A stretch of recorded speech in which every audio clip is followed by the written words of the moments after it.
오늘 하루도 말씀으로 시작해요. 데일리 큐티 나눔 데큐나.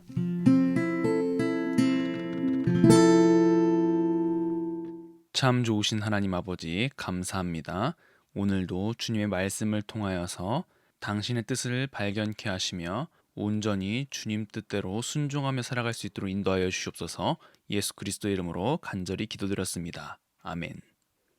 르호보암이 예루살렘에 이르러 유다와 베냐민 족속을 모으니 택한 용사가 18만 명이라. 이스라엘과 싸워 나라를 회복하여 르호보암에게 돌리려 하더니 여호와의 말씀이 하나님의 사람 스마야에게 임하여 이르시되, 솔로몬의 아들 유다 왕 르호보암과 유다와 베냐민에 속한 모든 이스라엘 무리에게 말하여 이르기를, 여호와께서 이같이 말씀하시기를, 너희는 올라가지 말라. 너희 형제와 싸우지 말고 각기 집으로 돌아가라. 이 일이 내게로 말미암아 난 것이라 하셨다 하라 하신지라. 그들이 여호와의 말씀을 듣고 돌아가고 여로보암을 치러 가던 길에서 되돌아왔더라. 르호보암이 예루살렘에 살면서 유다 땅에 방비하는 성읍들을 건축하였으니 곧 베들레헴과 에담과 드고아와 벳술과 소고와 아둘람과 가드와 마레사와 십과 아도라임과 라기스와 아세가와 소라와 아얄론과 헤브론이니 다 유다와 베냐민 땅에 있어 견고한 성읍들이라. 르호보암이 그 방비하는 성읍들을 더욱 견고하게 하고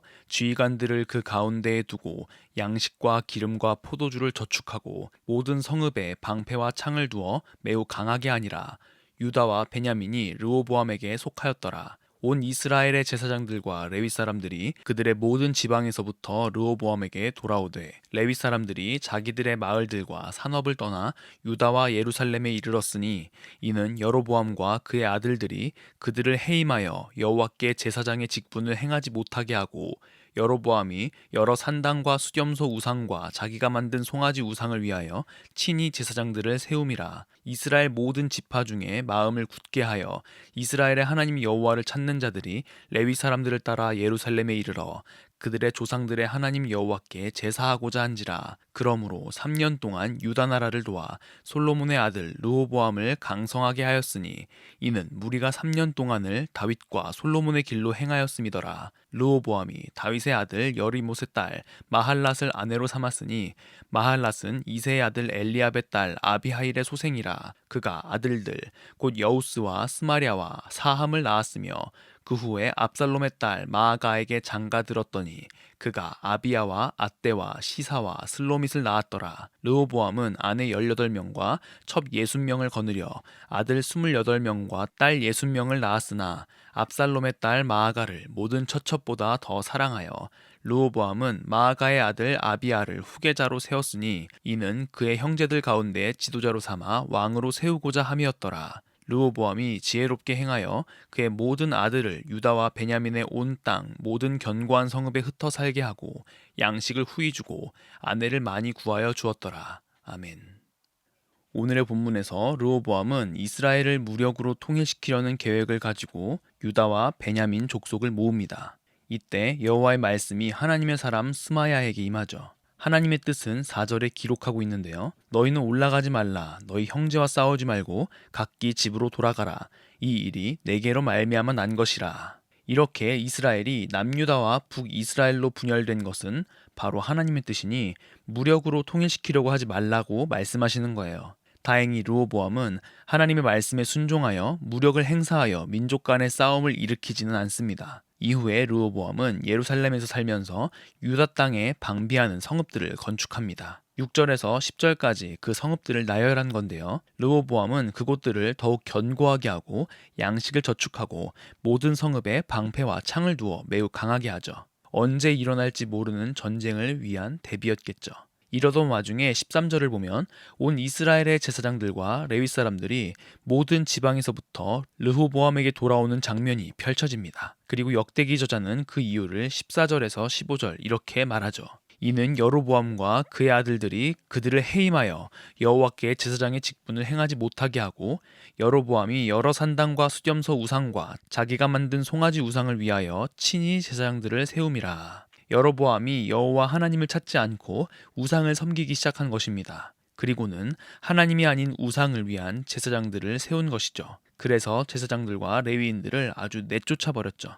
역대기 저자가 다루지는 않았지만 우리는 어제 여로보암에게 나타나서 하나님의 뜻을 전했던 실로 사람 예언자 아히야에 대해서 살펴봤었습니다. 그는 분명히 여로보암에게 하나님의 뜻을 제대로 전했습니다. 열왕기상 11장에 나와 있는 말씀인데요. 그 중에 37절에서 39절을 보면요. 내가 너를 취하리니 너는 내 마음에 원하는 대로 다스려 이스라엘 위에 왕이 되되 내가 만일 내가 명령한 모든 일에 순종하고 내 길로 행하며 내 눈에 합당한 일을 하며 내 종 다윗이 행함같이 내 율례와 명령을 지키면 내가 너와 함께 있어 내가 다윗을 위하여 세운 것 같이 너를 위하여 견고한 집을 세우고 이스라엘을 내게 주리라. 내가 이로 말미암아 다윗의 자손을 괴롭게 할 것이나 영원히 하지는 아니하리라 한지라. 아멘.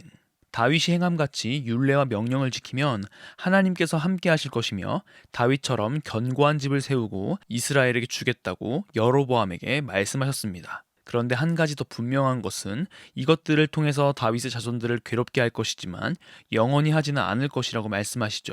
분명히 하나님께서는 이스라엘의 회복을 염두에 두고 말씀하셨을 것입니다. 근데 어땠나요? 여로보암은 이런 하나님의 말씀을 그대로 듣지 않았어요. 오히려 하나님의 제사장들과 레위인들을 내쫓고 우상을 위한 제사장을 세워버리니까요. 그러니 이런 일로 인해서 16절에서 제사장들과 레위인들 뿐만 아니라 이스라엘의 하나님 여호와를 찾는 자들이 레위인들을 따라서 예루살렘에 르호보암에게 오는 결과가 나타난 거예요.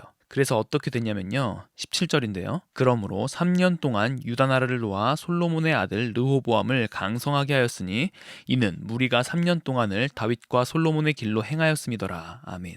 3년이란 시간 동안 르호보암이 다윗과 솔로몬의 길로 행할 수 있도록 돕습니다. 다행이죠. 근데 참 이게 3년이라고 말하는 것 보면 쭉 그렇지 못했다는 것을 예상할 수 있죠. 사실 우리는 바로 다음 장 12장만 가더라도 분위기가 바뀌는 것을 볼 수 있습니다. 그건 내일 살펴보도록 하고요. 어쨌든 분열을 무력으로 연합시키려고 했던 르호보암의 계획은 하나님의 뜻으로 저지되었고 여로보암의 잘못된 선택으로 인해서 르호보암, 즉 남유다의 제사장과 레위인들이 모두 모여 하나님의 뜻대로 강성해지는 3년을 보내게 됩니다. 비록 분열이 있었지만 하나님의 나라는 연합하고 하나님의 뜻은 성취되어 가고 있는 것을 볼 수 있죠. 오늘의 큐티 생각해 보아요. 첫째, 이스라엘의 분열은 또 다른 연합을 가져왔습니다. 이로써 우리는 모든 일이 하나님의 계획과 뜻 안에 있음을 알 수 있습니다. 우리의 생각대로 일이 진행되지 않는다고 할지라도 하나님께서 일하신다는 사실을 믿고 의지하면 우리는 강성해짐을 경험할 수 있습니다. 하지만 르호보암은 이 강성함을 3년밖에 경험하지 못하죠. 이렇듯 신앙을 지속적으로 끌고 가지 못하게 하는 일들엔 어떠한 것들이 있나요? 둘째, 하나님의 뜻에 순종한다면 여로보암에게도 견고한 집이 허락되어 있었습니다. 그러나 그는 하나님을 따르지 않죠. 성경을 통해 우리에게 주어진 약속은 참 많습니다. 그 약속들 중에서 혹시 믿지 못하고 하나님 뜻대로 내려놓지 못하는 영역은 무엇인가요? 오늘 하루 하나님을 온전하게 의지하지 못하게 만드는 세상의 말들을 뒤로하고 하나님의 약속의 말씀을 붙들어 우리의 삶이 주의 뜻대로 점점 강성해지고 흔들리지 않고 지속적으로 주님의 은혜를 경험하는 우리 모두가 되기를 소망합니다. 기도하겠습니다. 참 좋으신 하나님 감사합니다. 이 시간 우리에게 펼쳐진 일들을 우리의 생각과 능력, 우리의 경험과 계획 등으로 해결하려고 했던 죄성을 고백합니다. 성경을 통하여 우리에게 약속하신 말씀들과 주의 명령을 기억하게 하셔서 여로보암처럼 하나님을 버리고 세상의 것을 따르는 삶을 살아가는 것이 아니라 온전히 주님을 따라 살아갈 수 있는 우리 모두가 될 수 있도록 인도해 주시옵소서. 감사합니다. 예수 그리스도의 이름으로 간절히 기도드렸습니다. 아멘.